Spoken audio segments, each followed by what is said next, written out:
नमस्कार, आप देख रहे हैं 7 टीवी भारत। मैं हूं आपके साथ सुशील गिरीश। राम भद्राचार्य ने पश्चिमी यूपी को पाकिस्तान बनने की चेतावनी दी है। आखिर क्यों, किन तथ्यों के आधार पर? प्रधानमंत्री नरेंद्र मोदी की डेमोग्राफी परिवर्तन को लेकर चिंता को आगे बढ़ाते हैं राम भद्राचार्य के बयान। प्रधानमंत्री नरेंद्र मोदी ने हाल के दिनों में कई बार घुसपैठ और जनसांख्यिकी बदलाव को राष्ट्रीय सुरक्षा से जोड़ा है। राम भद्राचार्य का बयान पीएम की चिंता को स्थानीय स्तर पर ले जा रहा है। जगत गुरु स्वामी राम भद्राचार्य ने हाल ही में उत्तर प्रदेश के मेरठ में राम कथा के दौरान कुछ ऐसा कह दिया जिस पर राजनीति शुरू हो गई है। उन्होंने पश्चिमी उत्तर प्रदेश को मिनी पाकिस्तान जैसा बता दिया। उनका बयान सोशल मीडिया पर तेजी से वायरल हो रहा है। उन्होंने कहा कि आज हिंदुओं पर बहुत संकट है। अपने ही देश में हम हिंदू धर्म को उतना न्याय नहीं दे पा रहे हैं। राम भद्राचार्य ने कहा कि पश्चिमी उत्तर प्रदेश में आकर ऐसा लगता है मानो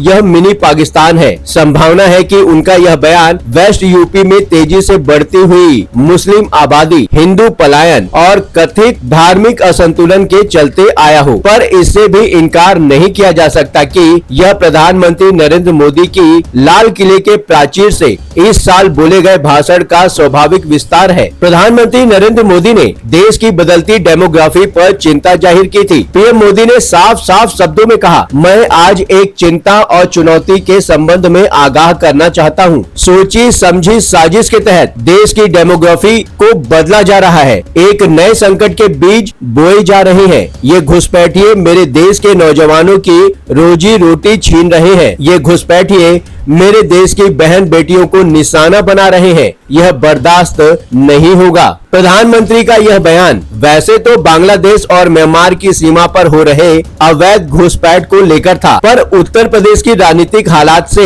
वाकिफ लोगों को पता है कि पश्चिमी यूपी में वास्तव में डेमोग्राफी चेंज की चिंता का विषय बना हुआ है। इस साल होने वाली बिहार विधानसभा चुनाव, 2026 में बंगाल विधानसभा चुनाव में तो यह प्रमुख मुद्दा बनने वाला ही था, पर अब लगता है कि यूपी में 2027 में होने वाले विधानसभा चुनाव में भी डेमोग्राफी परिवर्तन बड़ा मुद्दा लगेगा। आखिर क्यों पश्चिमी यूपी को कहा जा रहा है मिनी पाकिस्तान? पश्चिमी उत्तर प्रदेश जैसे मेरठ, मुजफ्फरनगर, सहारनपुर, मुरादाबाद, बिजनौर, रामपुर इत्यादि को मिनी पाकिस्तान पहले भी आमतौर पर बोल दिया जाता रहा है। इसका मुख्य कारण मुस्लिम जनसंख्या के चलते रहा है। पश्चिमी यूपी में मुस्लिम आबादी 25 से 30% के करीब है। कासगंज, संभल, अमरोहा में 40% से अधिक, जो 1951 के बाद करीब 15% से ज्यादा बढ़ी है। 2011 जनगणना के अनुसार मुजफ्फरनगर में 43% मुस्लिम, जबकि हिंदू बहुमत घटा है। उम्मीद की जा रही है कि नई जनगणना में मुस्लिम जनसंख्या का परसेंटेज और अधिक होगा। पूर्व बीजेपी विधायक संगीत सोम ने भी 2023 में इसी तरह का बयान दिया था। उन्होंने दावा किया था कि बढ़ती मुस्लिम आबादी और तुष्टीकरण की राजनीति से पश्चिमी यूपी मिनी पाकिस्तान बन रहा है। दरअसल कई शहरों और कस्बों के मुस्लिम आबादी के बीच से हिंदुओं के पलायन के चलते ऐसी भावना पैदा हो रही है कि वेस्ट यूपी पाकिस्तान बन रहा है। अभी इसी साल कासगंज यानी कि 2025 के सराय जुनारदार गांव में हिंदुओं ने घर बेचने के पोस्टर लगाए, क्योंकि होली दहन भूमि पर मस्जिद बनी और उत्पीड़न बढ़ा। इसके पहले कैराना से हिंदुओं के पलायन की खबर राष्ट्रीय खबर बनी थी। मेरठ में एक सोसाइटी में हिंदुओं को फ्लैट न बेचने की खबर भी अभी कुछ दिनों पहले ही चर्चा में आई थी। संभल से हिंदुओं की पलायन की खबर पर तो अब सरकारी रिपोर्ट भी आ चुकी है कि किस तरह साजिश के तहत यहाँ से हिंदुओं को भगाया गया। लव जिहाद के मामले में इस इलाके में देश में सर्वाधिक मामले सामने आए हैं। 2024 में करीब 200 से अधिक मामले केवल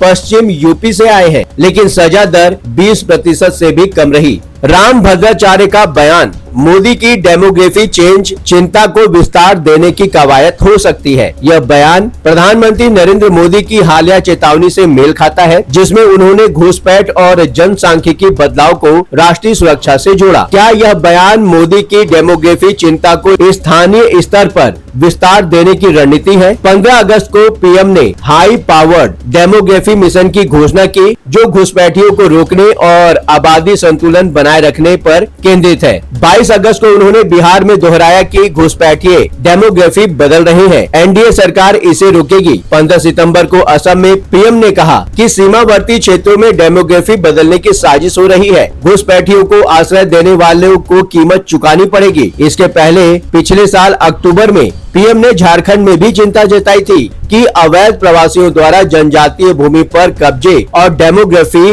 बदलने की कोशिश की जा रही है। मोदी का नैरेटिव अवैध घुसपैठ, उच्च जन्म दर और सांप्रदायिक असंतुलन का केंद्र है, जो खासकर सीमावर्ती राज्यों जैसे कि यूपी, असम, पश्चिम बंगाल में चिंता का विषय है। राम भद्राचार्य का बयान पश्चिमी यूपी में हिंदू पलायन, मुस्लिम आबादी वृद्धि और घुसपैठ पर केंद्रित है। उन्होंने संभल जैसे क्षेत्रों में हिंदुओं के पलायन और धार्मिक असंतुलन का जिक्र किया, जो मोदी के डेमोग्राफी मिशन से मेल खाता है। जाहिर है कि डेमोग्राफी मिशन में कहीं से भी पश्चिम यूपी की बात नहीं हो रही थी। राम भद्राचार्य के इस बयान के बाद उम्मीद है कि पश्चिम यूपी के जिलों की चर्चा शुरू होगी। पश्चिमी यूपी, जिसमें मेरठ, सहारनपुर, रामपुर सीमावर्ती क्षेत्र है, जहां 2011 की जनगणना के अनुसार मुस्लिम आबादी 30 से लेकर 50% है। राम भद्राचार्य ने इसे मिनी पाकिस्तान कहकर मोदी के घुसपैठ नैरेटिव को स्थानीय रंग दिया है। जगत गुरु स्वामी राम भद्राचार्य ने मिनी पाकिस्तान वाले बयान को 2027 के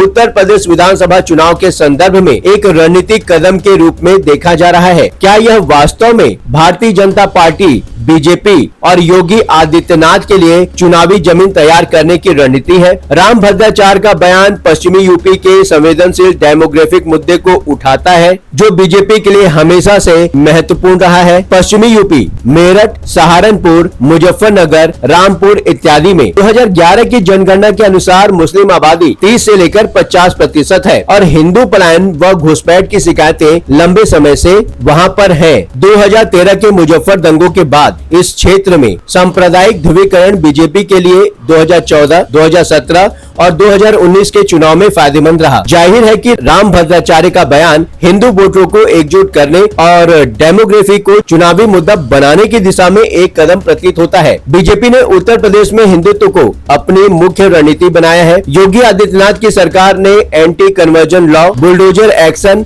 और अवैध प्रवासियों पर कार्रवाई के जरिए इस छवि को मजबूत किया। राम भद्राचार्य का बयान, जो हिंदू धर्म पर संकट और मिनी पाकिस्तान जैसे भावनात्मक शब्दों से भरा है, हिंदू वोटरों में डर और एकजुटता का भाव पैदा कर सकता है। यह बयान योगी सरकार की नीतियों को अप्रत्यक्ष रूप से समर्थन देता है, लेकिन साथ ही यह संदेश देता है कि और शक्ति की जरूरत है। यह 2027 में बीजेपी के लिए हिंदू खतरे में नैरेटिव को फिर से ताकत दे सकता है। 2022 के विधानसभा चुनाव में बीजेपी का पश्चिमी यूपी में प्रदर्शन 2017 के मुकाबले अच्छा नहीं रहा। 2017 के चुनाव में बीजेपी ने इस क्षेत्र में करीब 100 सीटें जीती थी, लेकिन 2022 में किसान आंदोलन, जातिगत समीकरणों जैसे कि जाट वोटों का ध्रुवीकरण और सपा राष्ट्रीय लोकदल यानी कि आरएलडी गठबंधन के कारण बीजेपी का समर्थन कमजोर रहा है। बीजेपी 2022 में पश्चिमी यूपी की 85 सीटें जीत सकी, मतलब साफ है कि बीजेपी के हाथ से चीजें निकल रही हैं। शामली, मुरादाबाद, मुजफ्फरनगर और मेरठ जैसे जिलों में बीजेपी को झटका लगा था। उदाहरण के लिए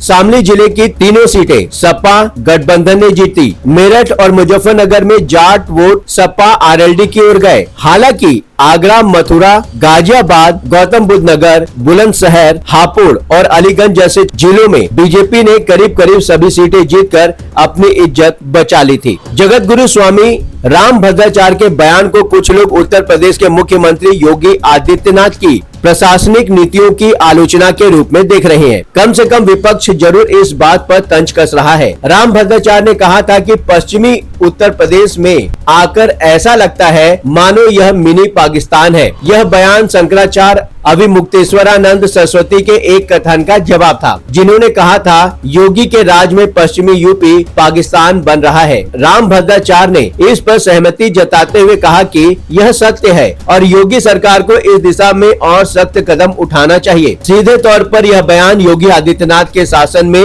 पश्चिमी यूपी में डेमोग्राफिक बदलाव को रोकने में नाकामी की ओर इशारा करता है। हालांकि बयान को गहराई से देखें तो यह एक चेतावनी और सुझाव प्रतीत होता है। राम भद्राचार्य सरकार ने हिंदुओं के पलायन, अवैध घुसपैठ और मुस्लिम आबादी में वृद्धि पर चिंता जताई। उन्होंने हिंदू परिवारों से 3 संतान पैदा करने और हर घर में धर्म की पाठशाला खोलने का आह्वान किया। यह योगी सरकार की नीतियों की असफलता से ज्यादा हिंदू समुदाय और सरकार दोनों को जागरूक करने की कोशिश थी। योगी आदित्यनाथ को हिंदुत्व का मजबूत चेहरा माना जाता है और राम भद्राचार्य जैसे संतों का उनसे अपेक्षा रखना स्वाभाविक है। योगी आदित्यनाथ की सरकार ने 2017 से कई सख्त कदम उठाए हैं जो डेमोग्राफिक बदलाव और सांप्रदायिक तनाव को नियंत्रण करने के लिए एंटी कन्वर्जन लॉ 2020 लाए। अवैध निर्माण और अपराधियों के खिलाफ सख्ती, जिसे कुछ लोगों ने मुस्लिम विरोधी माना है। यूपी पुलिस ने कई बार अवैध प्रवासियों को पकड़ा, जैसे 2025 में रामपुर में एनआईए के छापे, 2013 में मुजफ्फरनगर दंगों के बाद योगी सरकार में बड़े दंगे नहीं हुए। राम भद्राचार्य का बयान इन मुद्दों को उजागर करता है जो अप्रत्यक्ष रूप से योगी सरकार की नीतियों की सीमाओं को दर्शाता है। उदाहरण के लिए संभल में 2024 में सांप्रदायिक तनाव और हिंदू परिवारों का पलायन योगी के लॉ एंड ऑर्डर दावों पर सवाल उठाता है। राम भद्राचार्य योगी के हिंदुत्ववादी एजेंडे के समर्थक हैं। उनकी सरकार की शक्ति की तारीफ करते रहे हैं। बयान में योगी को सीधे दोष देने के बजाय उन्होंने स्थिति की गंभीरता पर ध्यान दिलाया है। इस विषय पर आपका अपना क्या विचार है, नीचे कमेंट बॉक्स में लिखकर हमें जरूर बताएं। चलते चलते एक बात बताना जरूरी है, यदि आप कोई जरूरी बात हम तक पहुंचाना चाहते हैं, चाहे वह प्रशासन से जुड़ी परेशानी हो, आपके साथ हुआ कोई अन्याय, कोई सामाजिक समस्या या फिर कोई ऐसी बात जिसे समाज के सामने लाना जरूरी है, तो आप बेझिझक स्क्रीन पर दिए गए व्हाट्सएप नंबर 9993236555 पर आप हमसे सिर्फ व्हाट्सएप मैसेज के माध्यम से संपर्क करें। 7 टीवी भारत की टीम आपकी बात को गंभीरता से सुनेगी और जरूरत पड़ी तो पूरी जिम्मेदारी के साथ उसे सबके समक्ष उठाएंगे। आपका विश्वास ही हमारी ताकत है। इस चैनल को सब्सक्राइब करें, वीडियो पसंद आए हो तो वीडियो को लाइक करें। लगातार खबरों के लिए बने रहिए 7 टीवी भारत हिंदी के साथ।